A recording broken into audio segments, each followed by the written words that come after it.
नमस्कार। साहित्य पर क्षण भर कार्यक्रम में आपका हार्दिक स्वागत है।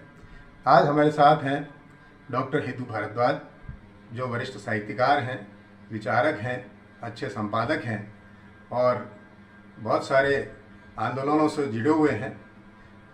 आज का जो सवाल मैं इनसे पूछना चाहता हूं, जो राजस्थान के साहित्य पर है। राजस्थान में जब हिंदी साहित्य का प्रारंभ हो रहा था, उस समय जो एक राष्ट्रवादी धारा पनप रही थी पूरे देश में, उस काल को आप किस तरह से राजस्थान के संदर्भ में देखते हैं? क्योंकि वो एक हिंदी के विकास का काल भी था और इस विकास के काल में राजस्थान के साहित्यकारों का क्या योगदान रहा? डॉक्टर हेतु जी, मैं आपसे जानना चाहता हूँ। अनुराग जी, सवाल आपने बहुत अच्छा किया है और सही बात तो यह है कि हिंदी का पूरा निर्माण जी स्वतंत्रता आंदोलन के दौरान ही हुआ। जी राजस्थान में यहाँ की जो भाषा थी उसे राजस्थानी कहा जाता था। जी पुराना नाम उसका डिंगल था। और यहाँ डिंगल में या पुरानी राजस्थानी में बहुत समृद्ध भाषा रही और समृद्ध साहित्य रहा।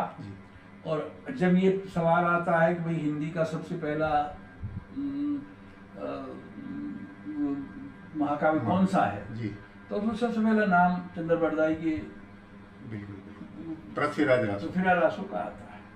इस तरह और भी जो बहुत सारी पुस्तकें हैं जो चली हैं, डिंगल की हैं, लेकिन वो हमारी हिंदी में, ये हमारे चिंतकों का एक बड़ा सोच था कि उन्होंने हिंदी के स्वरूप को बहुत व्यापक, इसलिए डिंगल को भी उन्होंने इसी में शामिल कर लिया। तो डिंगल एक प्रकार से उन्होंने ये माना कि हिंदी इतनी बड़ी चीज थी कि उसमें शामिल है। तो डिंगल जो है दूसरे यहाँ एक ब्रजभाषा का बहुत प्रभाव था। देखिए, ये बड़ा ताज्जुब होता है कई बार ये देख करके कि भरतपुर और धौलपुर तो ब्रज क्षेत्र में आता है। बिल्कुल, वो तो ब्रज क्षेत्रीय कहलाता है। तो वहां अगर कोई व्यक्ति हुआ और उसने ब्रज में लिखा तो ये कोई आश्चर्य विशेष बात नहीं। लेकिन जो व्यक्ति किशनगढ़ में रह रहा है, बूंदी में रह रहा है, बिल्कुल, जो इवन झालावाड़ में रह रहा है, उसने भी ब्रज भाषा में लिखा। देखिए, जो सामंत सिद्धि का नागरीदास नाम हुआ वो बड़ा प्रसिद्ध रहा। वो प्रसिद्ध रहे। उन्होंने जितने किस्म पर लिखा और उनके लिए तो उनकी अष्टछाप कवियों में उनकी गिनती की जाती। कहा भी जाता है कि अष्ट का पहले वे नवे नागरीदास।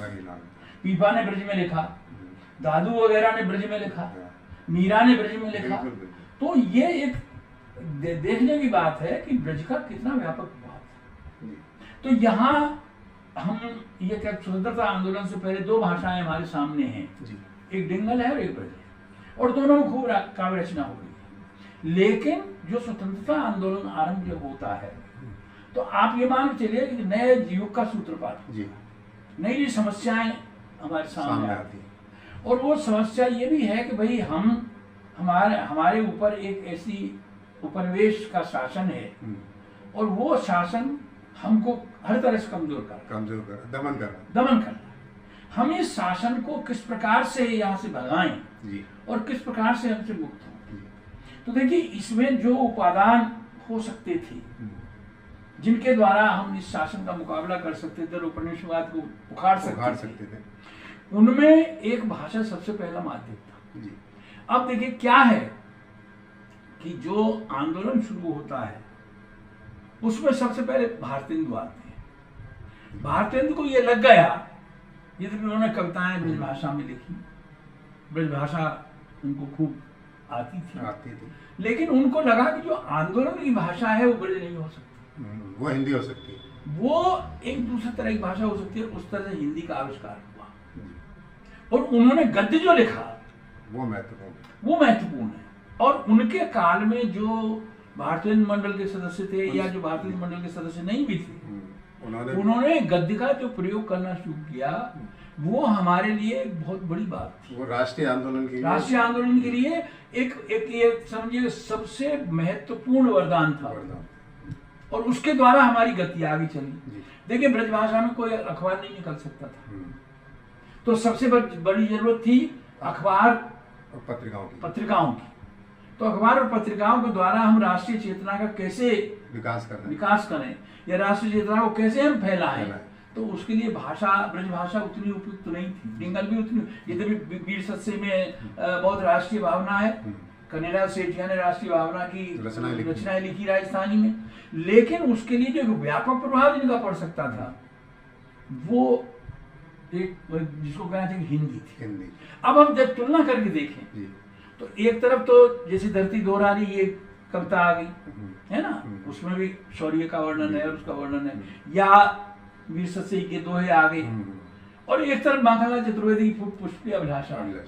तो हम ये देखेंगे कि इन कविताओं की अगर तुलनात्मक दृष्टि से देखें तो पुष्प की अभिलाषा लोगों को ज्यादा प्रभावित कर रही है बनस्पत की अन्य कविताओं, अन्य भाषाओं की कविताओं। अच्छा, ये जो आपने पुष्प की अभिलाषा की बात की, तो राजस्थान का जो हिंदी साहित्य था स्वतंत्रता आंदोलन के समय, तो उसका इतना व्यापक प्रभाव हिंदी जगत पर नहीं पड़ सकता। नहीं, ऐसा नहीं है, ऐसा नहीं है। देखिए क्या है, यहाँ परिस्थितियां दूसरी तरह की थी। एक तो हमको ये नहीं भूलना चाहिए कि राजस्थान ऐसा प्रदेश है जहाँ पूरी तरह से सामंतों का गढ़ था, सामंतशाही व्याप्त थी, और उस सामंतशाही में लोगों के पास अधिकार नहीं थे, सामान्य जन के पास कोई अधिकार नहीं था, दास था, वो दास था। तो ये दास दूरी थी हमारे पास, एक तो इनकी थी सामंतों की और दूसरी अंग्रेजों।